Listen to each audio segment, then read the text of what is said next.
अमीर और अमीर कैसे होता है, गरीब और गरीब कैसे होता है, ये चीज देखनी है ना। अभी मामा अर्थ के आईपीओ की केस स्टडी करूंगा, उसमें साफ दिख जाएगी। मामा अर्थ के शुरुआती इन्वेस्टर अपना इन्वेस्टमेंट 100 गुने से ज्यादा कर रहे हैं, लेकिन आम आदमी का, आपका और मेरा क्या होगा जनाबे अली। मामा अर्थ की फाउंडर गजल अलक ने शार्क टैंक में बैठ के आपके और मेरे बिजनेस को खूब जज किया कि जी ऐसा है, जी वैसा है, बहुत सवाल पूछे हैं। अब बारी हमारी है, अब हम जज करेंगे तुम्हारा बिजनेस मॉडल कैसा है। अब सवाल हम पूछेंगे।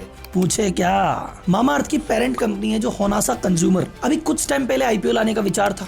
उस समय वैल्यूएशन था 24,000 करोड़ रुपए, लेकिन कई एक्सपर्ट ने इसको क्रिटिसाइज किया। बहुत सारे वीडियो बने, एक वीडियो हमने भी बनाया, यूट्यूब पे चला 5 मिलियन, ओवरऑल 15-20 मिलियन चला।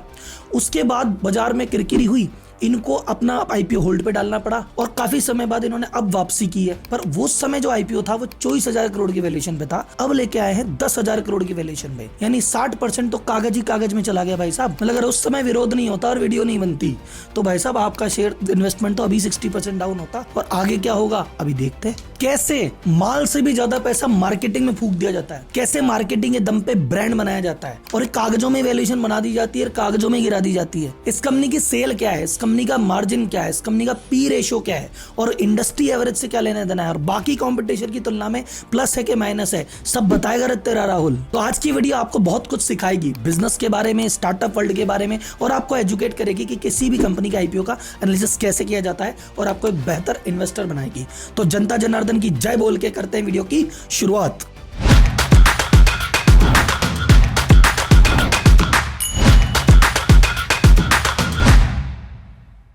अभी सबसे पहले बात करते हैं बाजार में सीन क्या चल रहा है। अभी सीन ये है, मामा अर्थ की जो पेरेंट कंपनी है होनासा कंज्यूमर, वो अपना आईपीओ लेके आ रही है। 1700 करोड़ रुपए बाजार से उठाने वाली है 10,000 करोड़ की वैल्यूएशन पे। ये जो प्राइस बैंड रखा है इन्होंने 308 रुपए से लेके 324 रुपए रखा है। ये 31 अक्टूबर को खुलेगा और 2 नवंबर को बंद हो जाएगा। अब सवाल ये है कि इस कंपनी में इन्वेस्ट करना है या नहीं करना है। तो भैया ये मैं खुल्लम खुल्ला तो आपको सीधे सीधे बता नहीं सकता कि आपको करना क्या है। मैं ये वीडियो बना रहा हूं, इसमें बहुत सारे आपको फैक्ट दूंगा। इस पूरे फैक्ट को फाइनल कंक्लूजन मत मानना, इसको बेस बनाना और अपनी स्वयं की रिसर्च करना। 4-5 जगह और देखना, पढ़ना, सुनना, अपनी रिसर्च करना, फिर अपना डिसीजन स्वयं ले लेना। ये हो गया डिस्क्लेमर। इनका जो डीआरएचपी इन्होंने सेबी फाइल किया वो है 404 पेज का। अब एक एक पेज का एनालिसिस तो आपको मैं क्या बताऊं, मुख्य मुख्य बातें आपको मैं बता दूंगा जिससे आपको डिसीजन लेने में आसानी हो जाएगी। बहुत जीरो से बात चालू करते हैं। भैया हम आईपीओ में पैसे क्यों लगाते हैं? हम आईपीओ में पैसे इसलिए लगाते हैं क्योंकि हर व्यक्ति धंधा कर नहीं सकता। तो वो कहता है कोई ऐसी कंपनी जो बिजनेस कर रही है और जिसका भविष्य उत्तम हो, जो आगे बढ़ रही है, उसमें हम 2 पैसे लगा दें ताकि उसकी ग्रोथ के साथ साथ हमारा पैसा भी बढ़ जाए।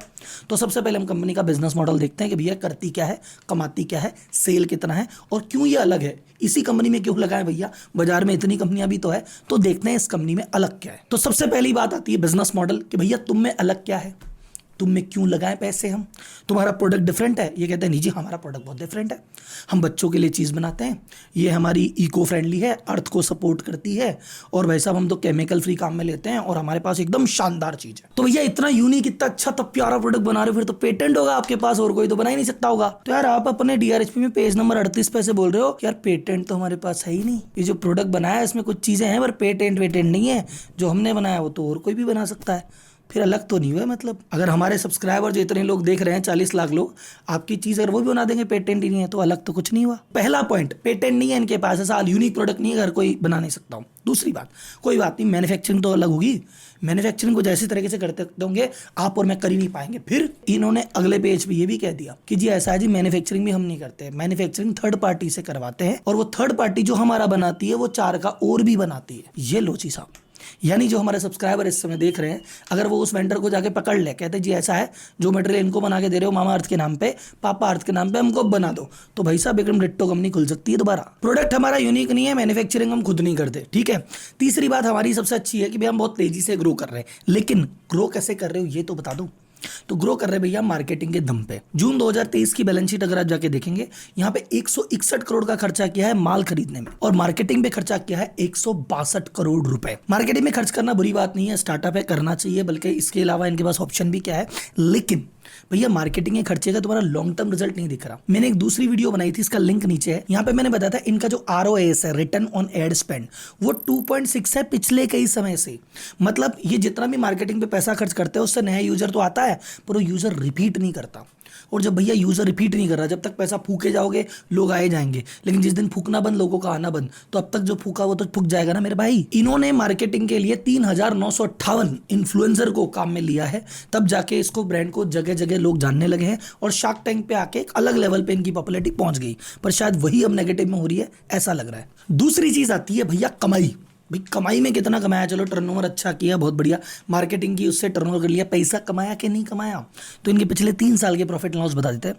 मार्च 2021 का इनका जो लॉस था वो है 1331 करोड़ का लॉस। अब ये लॉस क्यों आया, इसका एक टेक्निकल रीजन है, कुछ एनसीसीबी शेयर का इशू है, मतलब वो बिजनेस ऑपरेशंस का नहीं है, एक्सेप्शनल आइटम है, तो वो मैं आपको भी डिटेल में नहीं बताता। अगले साल मार्च 2022 में जब इनका आईपीओ की प्लानिंग चल रही थी, ये लेके आया 14 करोड़ का प्रॉफिट कि देखो जी हमने प्रॉफिट तो कमा लिया, लेकिन जब आईपीओ की बात चलेगी तो अगले साल भैया फिर 151 करोड़ का लॉस हो गया। अब ये भी एक्सेप्शनल आइटम बोलते हैं। 151 करोड़ का लॉस इसलिए हो गया कि हमने एक कंपनी खरीदी थी, उस कंपनी जस्ट फॉर किड्स करके कंपनी थी, उसकी जो हमने गुडविल खरीदी थी वो कंपनी बंद करनी पड़ रही है, तो उसकी गुडविल हम राइट ऑफ कर रहे हैं। यानी जब हम किसी कंपनी को खरीदते हैं, जैसे मैंने एक कंपनी जिसकी असेट मात्र 100 रुपए है, लेकिन मैंने उसको 300 करोड़ में खरीदा, तो किस बात के 200 करोड़ एक्स्ट्रा दिए, बोले गुडविल के दिए। ये कब काम आएगी, आगे, अगर ये कंपनी चली तो। पर अगर आगे जाके कंपनी बंद हो गई तो 100 के बेच के तो 100 ले लूंगा, लेकिन 200 तो गए। ऐसे ही उन्होंने एक कंपनी खरीदी थी जस्ट फॉर किड, उसमें 136 करोड़ रुपए गुडविल के पे दिए थे, अब वो कंपनी बंद हो गई तो वो इनको राइट ऑफ करना पड़ा, इस चक्कर में लॉस आ गया। उसके बाद अभी फिर आईपीओ लाना है, तो इस क्वार्टर का जो प्रॉफिट बताया है वो 24 करोड़ रुपए बताया। तो इनके अकॉर्डिंग इस क्वार्टर का प्रॉफिट अगर 24 करोड़ है तो भैया साल भर में तो हम 96 करोड़ कमा लेंगे, लेकिन वो तो वक्त बताएगा। तो अगर मैं कंक्लूजन में बोलूं तो एक अपन ये नहीं कह सकते कि कंसिस्टेंट प्रॉफिटेबल कंपनी है जो हर साल या तो इसका लॉस कम होता दिखे या प्रॉफिट बढ़ता दिखे, तो हम कहें भैया कंसिस्टेंसी है। यहाँ तो एक साल लॉस है, फिर प्रॉफिट है, फिर लॉस है, फिर प्रॉफिट है, तो कंसिस्टेंसी अभी तक देखने को नहीं मिली है, आगे का पता नहीं है। एक बात में कहते हैं भैया हमारा जीपी बहुत बढ़िया है, हमारा बाजार में प्रीमियम प्राइसिंग पे हम काम करते हैं, हमारा जो ग्रॉस प्रॉफिट है वो बहुत बढ़िया है। और वास्तव में अगर हम देखेंगे इस पेज पे, ये जो एडिटर साहब आपको दिखा रहे हैं, तो यहाँ पे इन्होंने कॉम्पिटिशन एनालिसिस करके बताया हमारा जो जीपी है वो है भैया 70%। यानी हम 100 रुपए की कोई चीज बेचते हैं तो वो चीज जो हमने घर में बनाई है हमारे 30 रुपए की पड़ी है, 70 रुपए शुद्ध मुनाफा है। एचयूएल से कंपेयर करें तो उनका जीपी मात्र 47% है, कोलगेट पाल्मोलिव से करें तो उनका 65% है। तो जीपी के मामले में भैया सबसे ज्यादा जीपी हम कमा रहे हैं, मतलब हमारी प्राइसिंग अच्छी और हमें प्रीमियम प्राइसिंग ग्राहक दे रहा है। ये बात इनके लिए पॉजिटिव में जाती है कि हाँ यार बात तो सही है, लेकिन हम कहते हैं भैया जीपी में क्या पड़ा है, मुनाफा किधर है, इबिड्डा की बात करो, अर्निंग बिफोर इंटरेस्ट टैक्सेशन की बात करो, वहां पे कितना, यहाँ तो 70% हो ना तुम, लेकिन अभी तुमने मार्केटिंग का खर्चा तो काटा ही नहीं, बाकी सैलरी रेंट तो काटा ही नहीं, उसका बताओ क्या सीन है। तो वो काटने के भाई साहब इनका क्या आता है इबिड्डा पता है, गैस मारो, इनका इबिड्डा कितना रहा पता है, 1.5%। और ये कह रहे हैं ना एचयूएल तो भैया देखो 47% ही जीपी, हमारा तो 70 है, उसका इबिड्डा पता है कितना है, उसका इबिड्डा है 23%। कोलगेट पाल्मोलिव का 29.60 यानी लगभग 30% इबिड्डा लेके बैठा है। तो कहाँ 30%, कहाँ 26%, कहाँ 1.5%। तुमने मार्केटिंग करके माहौल बना के पैसा बढ़ा लिया इसलिए जीपी अच्छा है, लेकिन घर क्या लेके गए, 1.5 रुपया। यही सवाल नहीं पूछते थे आपका जीपी क्या है, आपका इबिड्डा क्या है। कोई बेचारा पार्टिसिपेंट कह देता था 20%, बस 20, ये तो थोड़ा ज्यादा होना चाहिए। अब बात आती है वैल्यूएशन की कि भैया पैसा कितना मांग रहे हो। इन्होंने कुछ समय पहले क्या मांगा, भाई 3 बिलियन दे दो, क्यों, बोले बस दे दो, ऐसे दे दो, क्यों दे दो भाई। 24,000 करोड़ रुपए की वैल्यूएशन मांग ली। अब जब क्रिटिसाइजेशन हुआ तो एकदम से वैल्यूएशन 10,000 करोड़ की, तो पहला सवाल तो होना चाहिए भैया 14,000 करोड़ कहाँ गए, कागज में आए, कागज में चले गए, ये क्या किया। कोई बात नहीं, चलो अच्छा भगवान ने सद्बुद्धि दे दी, 14,000 करोड़ आपने कम किए, अभी 10,000 करोड़ का तो सबूत दो। 10,000 करोड़ कहां से आए, क्योंकि तुम्हारे पास जो असेट है टोटल वो तो 1,048 करोड़ रुपए की है, वैल्यूएशन मांग रहे हो 10,414 करोड़, असेट तो है 1,048 करोड़ की, और उसमें 200 करोड़ रुपए कौन सी असेट है बताऊं, एडिटर साहब दिखाना है एक बार। वो असेट है 52 करोड़ रुपए गुडविल के, 103 करोड़ अदर टेंजिबल असेट जिसमें भी ब्रांड ही है, और 57 करोड़ राइट टू यूज। अब अपन ने अभी देखा, थोड़ी देर पहले मैंने आपको बताया कि अगर किसी कंपनी की हम गुडविल खरीदते हैं और वो कंपनी लंबे समय तक चलती है तो गुडविल काम देती है। अगर वो कंपनी बंद हो गई या उसके नुकसान हो गया तो उसकी गुडविल की वैल्यू 0 है। तो 1,000 करोड़ की एसेट दिखने की है, पर ये हार्ड कैश नहीं है कि एसेट लेके चल रही है। 200 करोड़ इसमें हवा में है, मैं नहीं कह रहा कि इसकी कोई वैल्यू नहीं है। कंपनी चलेगी तो इसकी वैल्यू 200 है, कंपनी नहीं चली तो ये 200 रिकवरी नहीं है, रिकवरी सिर्फ 800 की हो सकती है। और वैल्यूएशन कितनी मांगी, 10,000 करोड़। पी रेशियो से कैलकुलेट करते हैं वैल्यूएशन सस्ती है कि महंगी है। देखो मैं पी रेशियो में यहाँ पे लेके थोड़ा सा नर्वस हो जाता हूँ कि यार पी रेशियो क्या होता है, प्राइस टू अर्निंग रेशियो वो तो उनका निकलता है जिनकी अर्निंग होती है, इधर तो अर्निंग ही नहीं है भाई साहब। फिर भी अगर निकालने पे आते हैं तो चलो पी रेशियो एक बार निकाल लेते हैं। अर्निंग पर शेयर देखते हैं पहले। तो इनकी अर्निंग पर शेयर क्या थी, पिछले साल से चालू करते हैं। 2021 में अर्निंग थी 98.35 रुपए पर शेयर माइनस में। फिर अगले साल जब 14 करोड़ का प्रॉफिट दिखाया था तब थी 0.52 पर शेयर। उसके बाद फिर लॉस आ गया था तो 4.66 रुपए माइनस में। और अब की बार पिछले 3 महीनों में जो प्रॉफिट दिखाया है 24 करोड़, उसके बेसिस पे 0.83 अगर मैं इनको बेस्ट पी मान लेता हूं कि चलो यार वैसे तो एवरेज लेना चाहिए, लेकिन मैं कहता हूं चलो ठीक है, आपने इन चारों में जो सबसे ऊपर है ना वो ले लेता हूं। तो सबसे ऊपर आपका 0.83 है। मैं मानता हूं आपने 3 महीने का निकाला, मैं मानता हूं 12 महीने यही रहता है। आप मांग रहे हो 324 रुपए शेयर के, डिवाइड कर लो भाई साहब, कैलकुलेशन निकाल लो, आपका पी आता है 390। आप 390 का पी मांग रहे हो, पहले 1700 का मांग रहे थे, वो भी बहुत ज़्यादा था। तो 390 का मांग रहे हो तो कमी है। लेकिन एक बार सेक्टर का पी बताऊं आपको, कोई गैस करेगा मुझे सेक्टर का पी कितना है? इस बीपीसी सेक्टर का पी है 46। इनकी जो बाकी कंपनीज की अपन बात करते हैं, डाबर का पी है 53, गोदरेज का है 58, कोलगेट पाल्मोलिव उसका पी है 82, और ये क्या मांग रहे हैं 390। वाह वाह। कुल मिला के अभी तक आपको समझ में आ गया होगा कंपनी कितनी बढ़िया है या कितनी बुरी है और आपको अपना डिसीजन क्या लेना है। लेकिन जाते जाते एक और बात बता देता हूं, और वो गेम चेंजर है। सबसे इंपॉर्टेंट बात ही वो है, ध्यान रखना। आपने एक अपनी बड़े मेहनत से सपनों से खड़ी करी और आपको पता है कि मेरी कंपनी बुलंदियों को छुएगी और टॉप जाएगी, और मेरी कंपनी का आज आईपीओ आ रहा है। तो आप आईपीओ वाले दिन अपने शेयर बेच के कहीं जाओगे क्या? अगर मुझे भरोसा है कि जिस कंपनी में मैं इन्वेस्टेड हूँ उसका आईपीओ आ रहा है 100 रुपये पे, 324 पे आईपीओ खुलेगा और फिर वो भाई साहब 600, 900, 1200, 1800 जाएगा, तो मैं मेरे शेयर बेच के कहीं जाऊँगा क्या? नहीं जाऊँगा ना। लेकिन इसमें क्या हो रहा है, ध्यान से सुनना। टोटल आईपीओ है 1700 करोड़ रुपए का, उसमें से 365 करोड़ फ्रेश इशू है, और जो बाकी 1335 करोड़ है वो है ओएफएस। ओएफएस मतलब ऑफर फॉर सेल, यानी इसके जितने भी मामाअर्थ के शुरुआती इन्वेस्टर थे जिन्होंने शुरुआत में इन्वेस्ट किया था, वो कह रहे हैं कि भैया हमारा सामान बेचो, हमें पैसे दो, हम तो जा रहे हैं हमारे घर। यानी 100 रुपये अगर मामाअर्थ अभी रेस कर रही है, उसमें से 78 रुपये तो जो पुराना पैसा लिया था उसको चुकाने में जा रहे हैं, और 22 रुपये कंपनी की ग्रोथ में जा रहे हैं।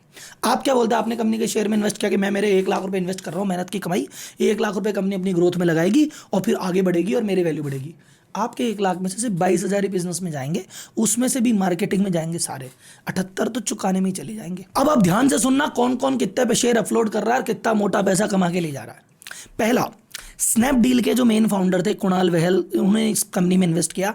एवरेज शेयर प्राइस पे जो इन्वेस्ट किया था वो था 3 रुपये 21 पैसे, और ये शेयर अगर खुलता है 324 पे तो वो अपने पैसे का 101 गुना करके ले जा रहे हैं। वो इस डील में टोटल 11,93,250 शेयर बेच रहे हैं। उनका जो शुद्ध प्रॉफिट होगा वो होगा 36 करोड़ 54 लाख। सेकंड, मैरिको लिमिटेड जो हर्ष मारीवाला जी की कंपनी है जो पैराशूट और बाकी चीज बनाते हैं, उन्होंने, उनके जो बेटे हैं, उन्होंने इसमें इन्वेस्ट किया था एवरेज 6 रुपये 5 पैसे की वैल्यूएशन पे, और अगर वो 354 पे निकलते हैं तो वो 181 करोड़ रुपए होने वाला है। मैंने बताया था अमीर और अमीर हो रहा है।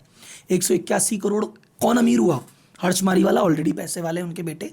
फिर भाई साहब और कौन हुआ आपका? स्नैपडील, ऑलरेडी पैसे वाले। शिल्पा शेट्टी कुंद्रा 13,93,000 शेयर वो बेच रहे हैं, और नेट प्रॉफिट जो शिल्पा शेट्टी का होगा इस डील से 39 करोड़ रुपए का प्रॉफिट उनको होने वाला है। अच्छा, ये बड़े बड़े इन्वेस्टर तो निकल ही रहे हैं। मेन जो इन्वेस्टर फाउंडर है, फाउंडर क्या, चलो ठीक है इनको तो फ्री करना है, बाहर के आदमी है, तुम कहे जा रहे हो भाई साहब?